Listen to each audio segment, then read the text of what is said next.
I want to just take you back quickly to 1991 in Cardiff, my home city, where I based myself as an adult, and the Women's Rugby World Cup, the first ever Women's Rugby World Cup, and there I was watching it. I wasn't a player, but I'd always wanted to be one. As a kid, I told people I was going to play rugby for Wales, and they laughed at me.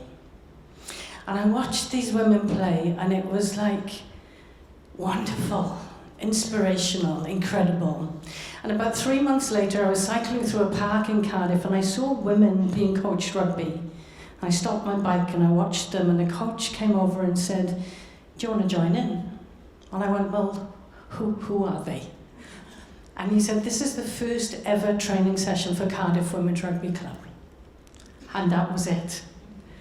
For 8 years, I trained like a professional, 6 days a week, sometimes twice a day. I held down a full-time job because I wanted to do what I loved more than anything, which was play rugby for Wales. So here's my next funny story. We had no representation, no acknowledgement from the Welsh Rugby Union at the time. We weren't affiliated to them. To be fair, we probably didn't even want to be. We wanted to play rugby as women. But unfortunately, to get any kind of funding in your country, and it's probably true in a lot of countries, you have to be affiliated to the national governing body, which was set up by men, for men and boys. And so the only thing we could do was seek that affiliation, because without it, we could go nowhere. We couldn't grow the game. And so over a period of time, we lobbied the Welsh Rugby Union. We sat in front of rooms of white-haired men in blazers asking, why do women want to play rugby?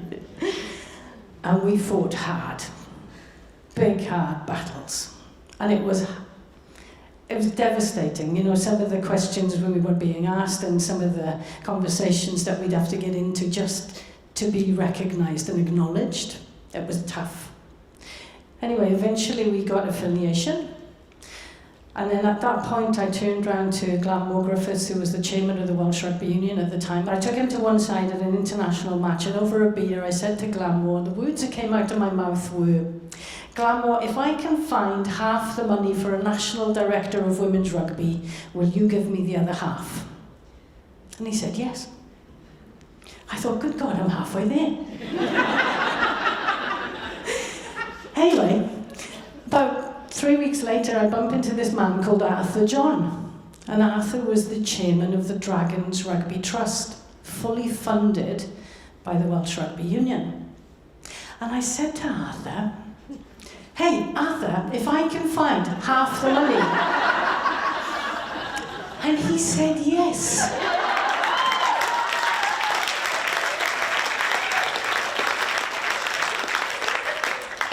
And I sat the two of them down in a room together. I went, "Look, just to recap, you said, and you said," and they just looked at each other and went, "She's got us." And 6 weeks later, we were interviewing for a national director of women's rugby so that we could move this game ahead. And it was a huge moment in time. It was amazing. So just full circle, one of my biggest moments that occurred after I took on this role was, as I said earlier, if something's not right, I have to fix it. And so the 91 and 94 champions of the Women's World Cups were never engraved onto the trophy, because they were unsanctioned tournaments before World Rugby took the World Cup on for women. And I just feel that's wrong. And so through a few conversations and a bit of arm twisting, we asked World Rugby, would you mind if we re-engraved the plinth of this trophy and added on USA 1991 and England 1994? And they said yes. And so the trophy that you will see coming out onto Eden Park tomorrow is now engraved with all of the teams who've won the Women's Rugby World Cup.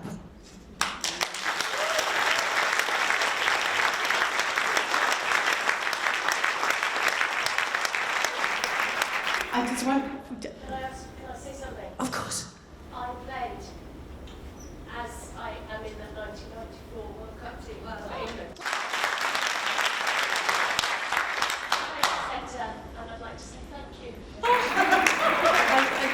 up, but I'm going to just give you one parting thought because I'm determined. My father is my biggest inspiration. I stand on his shoulders every day. He brought me into rugby from a very, very young age.